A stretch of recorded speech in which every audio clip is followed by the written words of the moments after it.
ఈ విషయానికి వస్తులోకి మ్యాగీ మీకు ఆల్రెడీ స్క్రీన్ మీద చెప్పేశారు నా ఫస్ట్ లవ్ అని. ఈ ఫస్ట్ లవ్ని మర్చిపోలేకుండా ఉన్న స్థానంలోని సెకండ్ లవ్ వచ్చింది. ఈ సినిమాలో ఓపెన్గా చెప్పాలంటే ఫస్ట్ లవ్ని మర్చిపోయి మళ్ళీ సెకండ్ లవ్లోకి ఎలా పడ్డారన్న దాని మీద మీరు ఎంత ఇంట్రెస్టింగ్ ఉంటుందో మీరు చూసి ఇంకొక ఓఏ కొట్టుకోవచ్చు. ఇంకొక విషయంలో ఆ ఓఏ ఎందుకు కొట్టుకోవచ్చు అంటే సాంగ్స్ ఏవైతే ఉన్నాయో మీరు ఆ సాంగ్స్ చూసి కిరణ్ గారికి ఫైట్స్ ఏదైతే చెప్పానో డ్యాన్స్ ఎక్సలెంట్గా చేసిన స్టెప్స్ ఉంటే హుక్ స్టెప్స్ అవన్నీ మీరు ఆల్రెడీ రీల్స్లో చేస్తున్నారు, నేను చూశాను. మళ్ళీ మీరు థియేటర్లో చూస్తే కొత్త ఎక్స్పీరియన్స్ ఉంటుంది. దానికి చాలా అంటే మా జిత్తు మాస్టర్ గారు కానీ ఈశ్వర్ మాస్టర్ గారు కానీ 2 సాంగ్స్కి సంబంధించి ఎక్స్ట్రా ఆర్డినరీగా స్టెప్స్ వేయించారు కిరణ్ గారికి.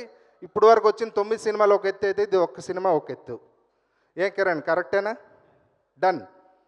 అలాగే మీకు రుక్సార్ కానీ మా నజియా డేవిడ్సన్ గారు కానీ ఎక్సలెంట్గా మాకు చాలా కోఆపరేట్ చేసి మా సినిమాకి ఈరోజు అందాలు అంటే మీరు చూస్తే ఆ బ్యూటీ కానీ ఇది కానీ ఒక నెక్స్ట్ లెవెల్లో కనిపించబోతుంది కాదు, కనిపించింది ఆల్రెడీ నేను చూశాను కాబట్టి అంత కాన్ఫిడెంట్గా చెప్తున్నాను.